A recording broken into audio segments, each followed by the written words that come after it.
Welcome to Learn for Exam. My name is Gurpreet Singh. In this video, we'll talk about CMAT exam का innovation entrepreneurship के ऊपर तीसरी class के बारे में बात करने वाले हैं। CMAT एग्जाम जो कि जनवरी 2025 में है। आई होप आपने अभी तक हमारी क्लास 1 और क्लास 2 देख ली होगी। अगर आपने नहीं देखा तो प्लीज मेक श्योर उनको जाके देख लीजिए। मैंने एक प्लेलिस्ट भी बना दी है, आप प्लेलिस्ट सेक्शन में जाके देखेंगे तो आपको CMAT का एग्जाम का पूरा प्लेलिस्ट दिख जाएगा। वहां पे सारी वीडियोस लाइन से लगी हुई हैं, आप वहां पे स्टार्ट कर सकते हैं। सारे सेक्शन के ऊपर वीडियोस आ रही हैं। So don't forget to subscribe and hit the like button. Okay, so let's start.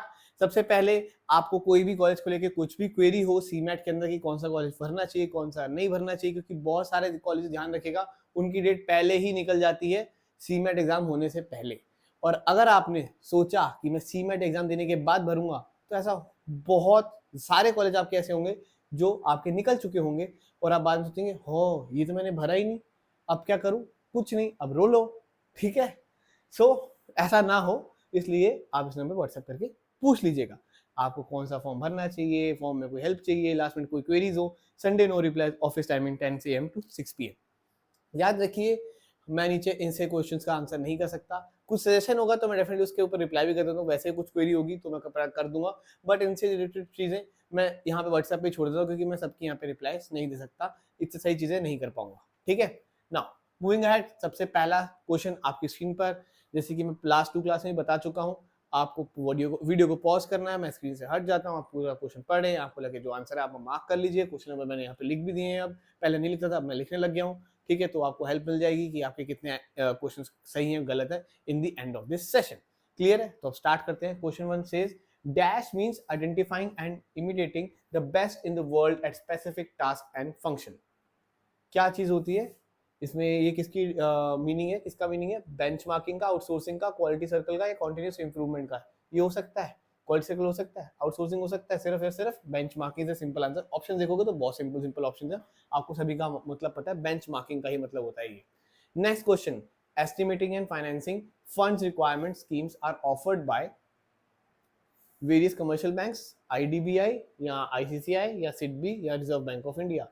तो उसके बारे में बताना है आपको, मोस्ट अप्रोप्रिएट ऑप्शन चूज करना है। यहाँ पे सारे ऑप्शन लिखे हुए हैं कि इसका आंसर क्या होगा। ऑलराइट, सो ट्राई करें जल्दी से कि क्या आंसर हो सकता है। Just a second, let me set my screen, कुछ तो इशू आ रहा है मुझे, just a second guys. Okay, या आंसर आई होप आपने निकाल लिया होगा। ठीक है, सो अगर आप इसमें देखो तो पहला तो है आपका एस्टिमेटिंग एंड फाइनेंशियल फंड्स की रिक्वायरमेंट स्कीम किससे ऑफर की जाती है? वेरियस कमर्शियल बैंक्स करते हैं। ठीक है, देन IDBI तो करेगा ही करेगा, ऑलराइट। देन उसके बाद ICICI भी कर देगा आपका, और उसके बाद सिडबी भी कर देगा। बट जो नहीं करता है वो एक ही है, रिजर्व बैंक ऑफ इंडिया नहीं करता है। और आपके इसमें भी ई है, इसमें भी ई है, इसमें भी ई है, तो आंसर होगा आपका सी। ठीक है जी, क्लियर हो गया। Next question number 3, an important area of concern for innovative entrepreneurs in financing of projects is raising the, क्या चीज, कौन सी कैपिटल को कहते हैं? ठीक है, बताइए क्या आंसर हो सकता है इसका। बहुत सिंपल है, जब आप कोई भी आइडिया लेके आते हो, आपको स्टार्टिंग में फंडिंग चाहिए होती है, उसे क्या कहा जाता है, तो ये बताना है आपको। ठीक है, फाइनेंसिंग की जब आप प्रोजेक्ट को स्टार्ट करते हो तो उसे सीड कैपिटल कहते हैं, सीड फंडिंग जिसमें कहा जाता है। Then following are the stages of design thinking। ये फिर से डिजाइन थिंकिंग, मैंने आपको कहा डिजाइन थिंकिंग क्वेश्चंस बार बार आते रहेंगे, ये उनका फेवरेट टॉपिक है। ठीक है, CMAT वालों का, आपको इसके बारे में पढ़ना चाहिए, आपका कभी भी कोई क्वेश्चन खराब नहीं होना चाहिए इसको लेकर। तो क्या होगा, choose the most appropriate answer that show the right sequence of stages from the options given below. तो इसमें से कौन सी सही है, मैंने इसके ऊपर पहले भी लास्ट वीडियो में भी किया था, तो इस वीडियो में मैं आपको एक्सप्लेन नहीं करूंगा। आई होप आपको अभी पता होगा, एम्पैथाइज पहले आता है और उसके बाद आपका टेस्ट लास्ट में आएगा। ठीक है, तो क्या आएगा आपका डी और बी, ये रहा। ठीक है जी, तो B is the right answer for this question.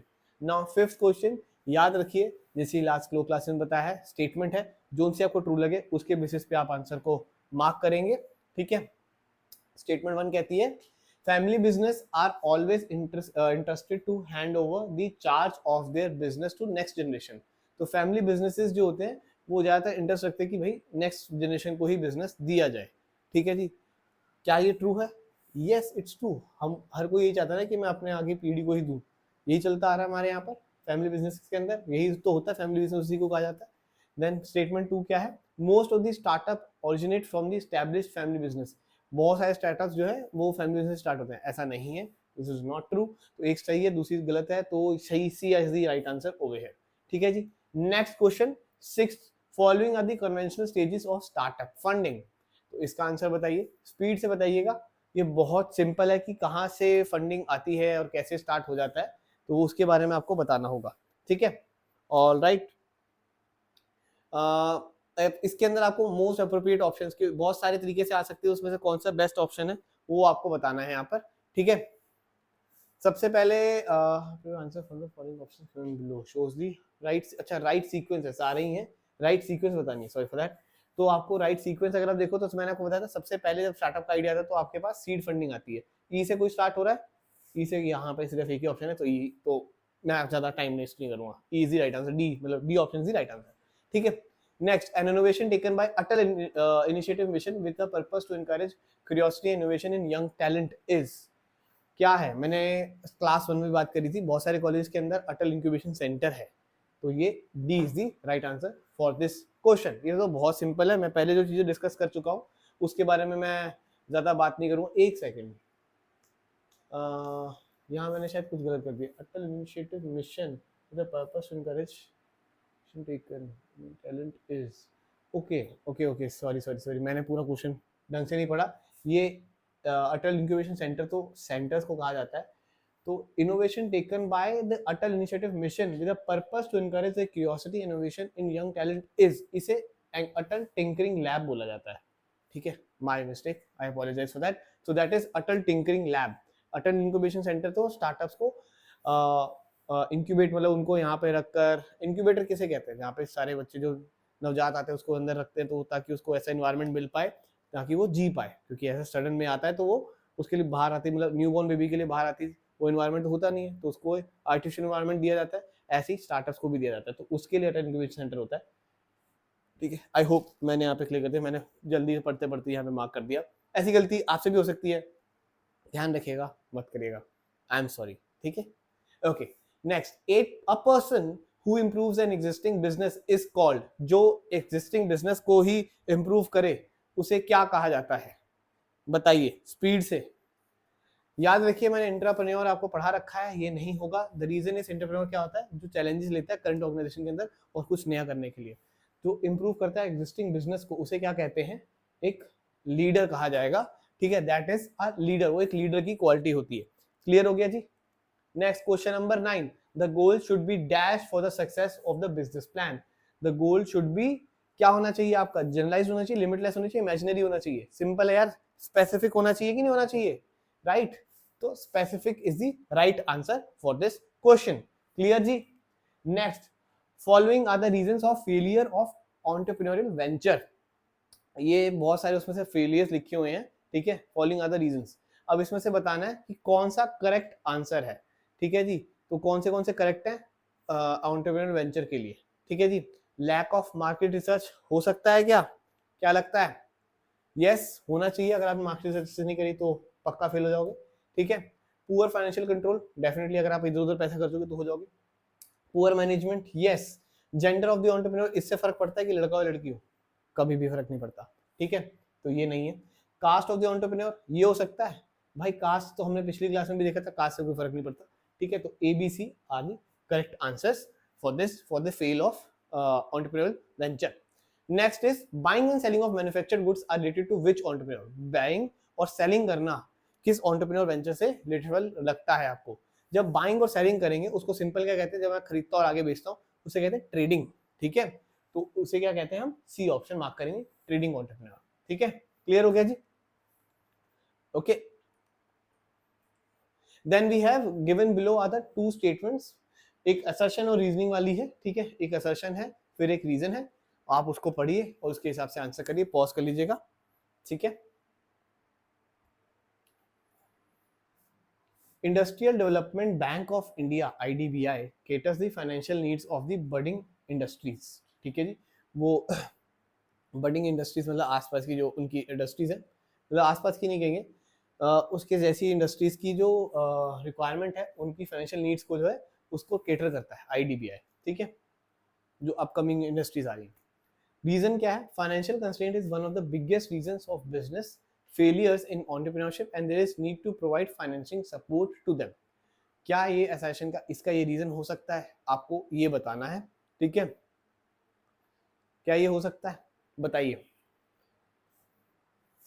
IDBI पैसों से हेल्प करता है इंडस्ट्रीज की, ठीक है, जो नई नई इंडस्ट्रीज आ रही हैं।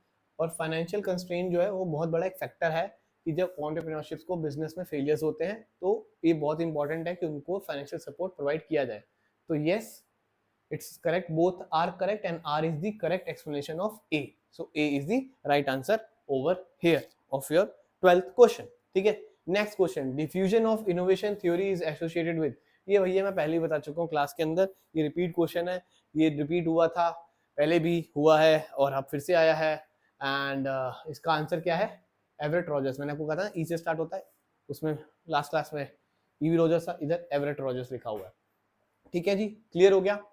नेक्स्ट, अब आपका आ जाता है given below are two statements, one is labelled as assertion A and the other R okay, ये असर्शन और रीजनिंग वाला क्वेश्चन है। इसमें क्या लिखा हुआ? AICTE, UGC, NITI Aayog and commercial banks are coming up with many offerings to promote entrepreneurship. Okay, government wants to develop pro entrepreneurship and supporting environment in the country. क्या answer होगा? बहुत सिंपल है, थोड़ा सा सोचोगे निकल जाएगा। आई होप आपने सही सोचा हो, ए इज द राइट आंसर। दोनों ही सही हैं एक तो, ठीक है जी, और R is the correct explanation of A, क्योंकि गवर्नमेंट चाहती है इसलिए तो गवर्नमेंट अपनी ऑर्गेनाइजेशन से ये करवा रही है। Next 15 question, the term entrepreneur has been from, कहां से आया वो एंटरप्रेन्योर, ये शब्द ही कहां से आया है ये आपको बताना है। ये बहुत ही इंटरेस्टिंग है, कहां से आया है? It's a French verb, alright, it's a French verb, ठीक है जी। Next 16 question, the steps involved in project approval are as follows.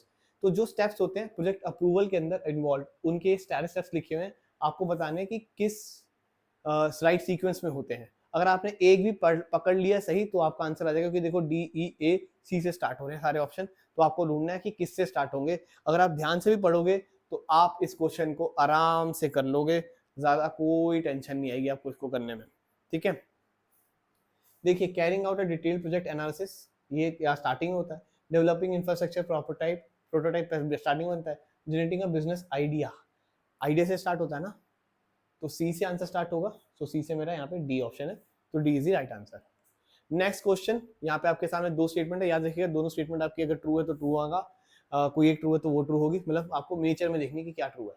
Venture capital firms are usually organized as limited partnership. तो वेंचर कैपिटल वो हो जाते हैं कि जो आपको फंडिंग देते हैं, ठीक है, I hope you get it. Next statement is venture capitalist is a money manager who is involved in money making risk investments from equity capital with objective of gaining better returns। तो better returns के लिए वो करते हैं। अब देखिए, ये organized है as a limited partnership, yes true, और वो यस मनी मैनेज करते हैं लोगों की, और वो रिस्की इन्वेस्टमेंट्स में डालते हैं इक्विटी कैपिटल के अंदर, सीधा इक्विटी में डाल देते हैं और बहुत ही अच्छे रिटर्न्स लेके जाते हैं। तो yes, A is the right answer. जैसे पीक एक्सवी रिटर्न्स करके एक कंपनी है हमारे यहाँ पर, और भी बहुत सारी हैं, मतलब इंडिया में बहुत सारे वेंचर कैपिटलिस्ट हैं, फॉर्म्स हैं, वो आप देख सकते हो, गूगल करोगे तो आपको पता चल जाएगा।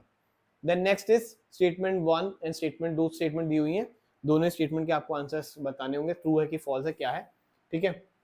Urbanisation around the world is an opportunity to innovate, मेरे हिसाब से ट्रू ही लग रहा है। Urbanization around the world is an issue because of over population, ये भी एक काइंड ऑफ ट्रू है, मतलब ये दोनों ही वैसे कॉन्ट्रडिक्ट हैं, बट दोनों ही अपनी जगह पे ट्रू स्टेटमेंट्स हैं, ठीक है। अब यहाँ पर हमारे पास आंसर ओके ए ही आंसर है, तो इट्स परफेक्टली फाइन। हमेशा याद रखिएगा, ट्रू वाली चीजों को देखिएगा, अगर दोनों ट्रू है तो आप जा सकते हैं आगे। Angel investors are considered to be opposite of, angel investors किसके अपोजिट में होते हैं ये आपको यहाँ पर बताना है। एंजल इन्वेस्टर्स वो होते हैं जो कि अपना पैसा अपनी इच्छा से खुद से जहां चाहें उस स्टार्टअप में लगाते हैं, उन पे वेंचर कैपिटलिस्ट का कोई जोर नहीं चलता, वो वेंचर कैपिटलिस्ट पे भरोसा नहीं करते हैं, ठीक है। वेंचर कैपिटलिस्ट वो होते हैं जो अपना खुद का सोचते हैं और फिर वो अपना पैसा जो बाकी सबसे लिया होता है, लोगों से फंड उठाया होता है उन्होंने, वो उसमें लगाते हैं, तो वो होते हैं वेंचर कैपिटलिस्ट। तो मैंने आपको सिंपली बता दिया, तो फिर कौन होंगे इनके, मतलब अपोजिट, वेंचर कैपिटलिस्ट इन्वेस्टर्स के अपोजिट में रहते हैं, ठीक है। Next, which of the following characteristics belong to the low end disruptive innovation, low end disruptive innovation को कौन सी कैरेक्टरिस्टिक्स बिलोंग करती है वो आपको यहाँ पे बताना है, ठीक है।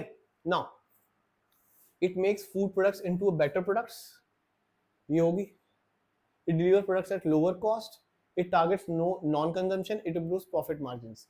अब सिंपल क्वेश्चन है, कैरेक्टरिस्टिक बतानी which of the following characteristic belong to the low end disruptive innovation.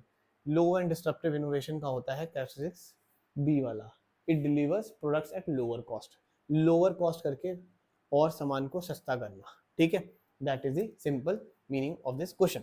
Okay, so अभी आपने 20 क्वेश्चन कर लिए, और वीडियोस आने वाली हैं, ऐसे ही पढ़ते रहें, अच्छा कर रहे हैं आप, मेरे हिसाब से आप एग्जाम निकाल लेंगे, क्योंकि जो आपने देखा होगा बहुत सारे रिपीट क्वेश्चंस ही आते रहते हैं, ठीक है। तो अच्छी तैयारी करें और इनमें से आपको 100% क्वेश्चंस आएंगे ही आएंगे। अगर आपने सारे क्वेश्चन पढ़ लिए आपको हो जाएगा, आपका ये सेक्शन क्लियर हो जाएगा। मैं तो अभी ऐसे 8-9 वीडियोस बनाने वाला हूँ, अभी हमारी तीसरी वीडियो है, तो स्टे ट्यून्ड, ऐसे आती रहेंगी। और साथ साथ हमारे चैनल को फॉलो जरूर कर लीजिएगा, आपको बहुत सारी एक्साइटिंग अपडेट्स मिलेंगी, ठीक है। एंड अगर आपको सीमेंट के प्रीवियस पेपर, सीमेंट का सिलेबस, सीमेंट का ब्लूप्रिंट चाहिए हो तो आप इस नंबर पर व्हाट्सएप करके मांग सकते हैं, लिख सकते हैं कि मुझे ये भेज दो, वो आपको मेरी टीम भेज देगी, ठीक है जी। So that's it, thank you very much and share this video with all your friends and comment down below अगर आपके पास कोई भी सजेशन हो, and don't forget to like. अगर कोई भी क्वेरी होगी तो आपको पता है आपको क्या करना है, इस नंबर पर व्हाट्सएप करना है, ठीक है जी। Thank you very much, bye bye.